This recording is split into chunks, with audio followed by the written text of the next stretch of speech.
Halo teman-teman, sekarang saya sedang bersama Ibu Wakil Kepala Sekolah Bidang Kesiswaan, Ibu Om Romsi. Selamat sore, Ibu. Selamat sore. Bagaimana kabarnya?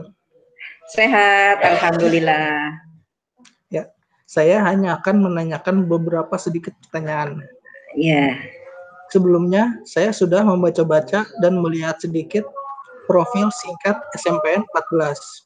Nah, menurut Ibu, apa yang menjadi keunggulan dari sekolah ini, Bu? Ya, kalau sekolah kami di awal tahun ajaran 2019-2020, kami mengubah moto dari maju menjadi juara. Ya, kenapa? Karena kami ingin menyisipkan religi dalam kegiatan pembelajaran di sekolah kami. Jadi walaupun kami sekolah negeri, kami punya keinginan bahwa aktivitas keagamaan di sekolah kami tidak kalah dengan sekolah-sekolah Islam yang lain. Karena kebetulan di sekolah kami mayoritas beragama Islam. Nah, makanya moto kami rubah menjadi juara, jujur, unggul, aktif, religi, dan asri.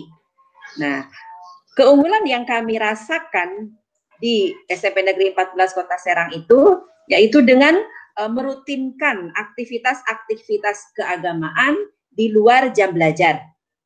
Ya, seperti misalnya di pagi hari, walaupun jam belajar kami dimulai pukul 7.30, dari pukul 7 sampai 7.30 siswa harus sudah berada di lapangan, melakukan aktivitas opening pagi, di mana di aktivitas opening pagi itu diisi kegiatan-kegiatan berzikir, sholat duha bersama, dan ada selipan kultum yang disampaikan oleh salah satu perwakilan dari masing-masing kelas. Itu rutin kami laksanakan setiap hari, kecuali hari Senin, karena di hari Senin itu kami melaksanakan upacara bendera, sehingga tidak cukup waktunya jika digabung dengan kegiatan opening. Khusus untuk hari Jumat, opening kami lebih lama, dari jam 7 sampai jam 8. Nah, di situ aktivitasnya tidak hanya sholat duha, kami juga melaksanakan pembacaan surat Yasin bersama-sama. Kemudian pembacaan al-Ma'surat bersama-sama, beserta kultum juga. Seperti itu. Nah, program unggulan kami yang lain adalah kami ingin menumbuhkan rasa berbagi dalam diri siswa.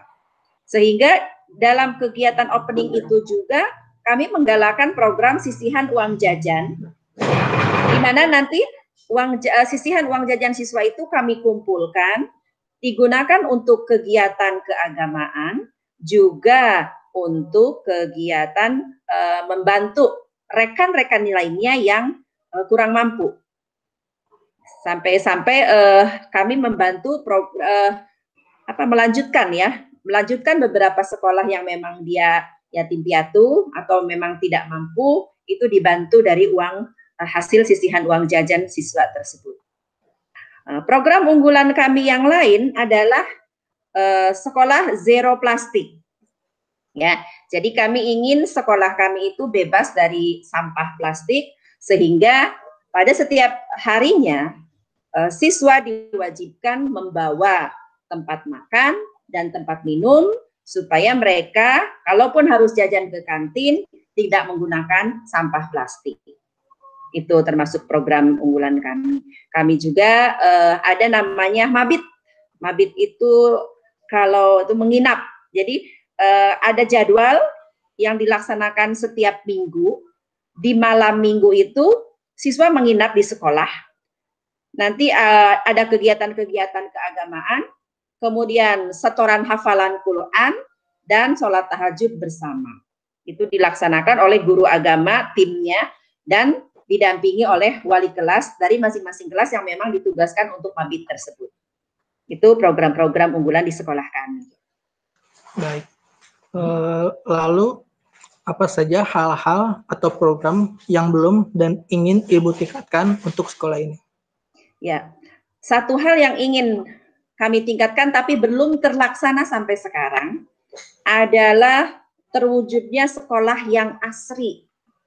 Ya, itu memang sampai sekarang belum bisa kami laksanakan dengan totalitas dengan baik ya. Karena apa? ada banyak hal kendalanya, misalnya satu, memang kondisi sekolah kami yang minimalis ya dengan luas tanah yang hanya 3.302 dan itu sudah penuh oleh bangunan, sehingga untuk untuk ASRI menjadi sekolah yang asri memang kami belum bisa mewujudkan itu. Kemudian target kami untuk menjadi sekolah adiwiyata provinsi juga belum dapat kami wujudkan karena ada beberapa kendala dalam penyusunan administrasi dan pembuatan fasilitas-fasilitas pendukung yang memang sudah ditentukan atau distandarkan oleh tim adiwiyata nasional. Itu sampai saat ini belum bisa kami laksanakan. Juga kami belum bisa memaksimalkan penggunaan LCD mungkin di kelas-kelas ya, sehingga kadang-kadang kami harus bergantian menggunakan LCD tersebut untuk pembelajaran. Idealnya kan memang di setiap kelas itu ada satu LCD ya, sehingga tidak harus bergantian. Nah, sampai saat ini memang kami belum bisa mewujudkan itu, tapi itu akan selalu menjadi program kami, menyediakan fasilitas yang lengkap untuk pengembangan kompetensi para guru di dalam melaksanakan pembelajarannya di kelas. Gitu. Baik, dan yang terakhir, adakah saran untuk pemerintah atau warga sekolah supaya lebih meningkatkan kualitas sekolah ini?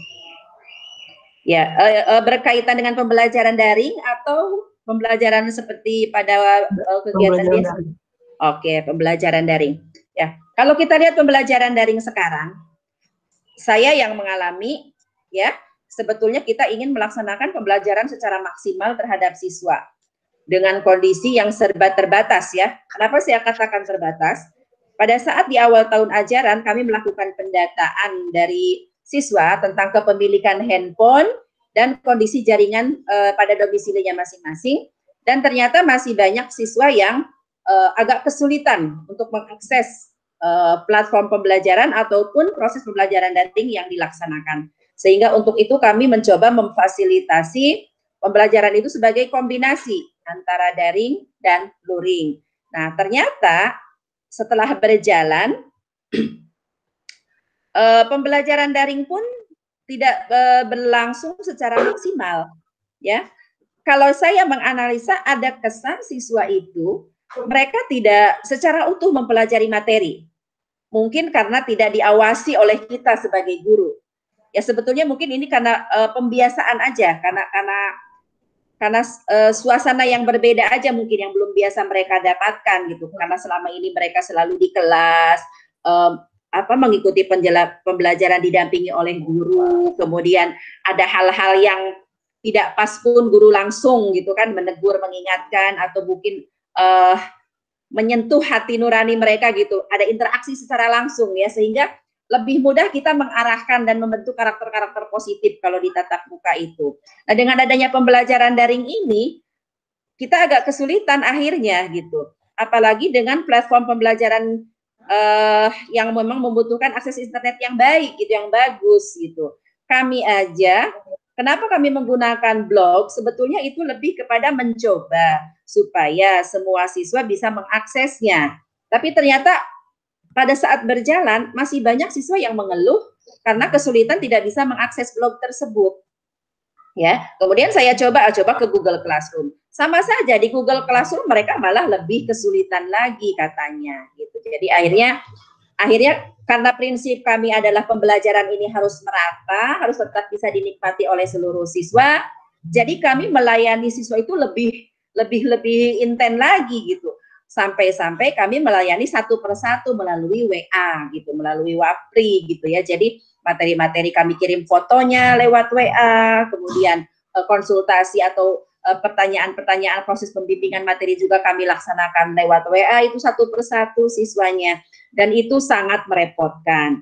Ya harapan kami mungkin pemerintah mencoba mencari solusi yang lain ya di sela kondisi pandemi ini supaya kegiatan pembelajaran itu bisa berlangsung maksimal dengan segala keterbatasan yang dimiliki oleh siswa. Di selain itu juga kita tidak tidak bisa menyalahkan siswa juga, terkadang guru juga masih ada, ya mungkin beberapa guru ya masih ada kendala tentang penguasaan IT-nya. Tapi berkat semangat dari sekolah kami, jadi untuk mempersiapkan pelaksanaan daring ini kami sampai mengadakan workshop khusus bagi Bapak Ibu guru selama 1 minggu itu tentang kemampuan-kemampuan IT seperti membuat soal dalam Google Form, absensi dalam Google Form, kemudian bagaimana memposting baik itu materi, video pembelajaran di dalam blognya itu.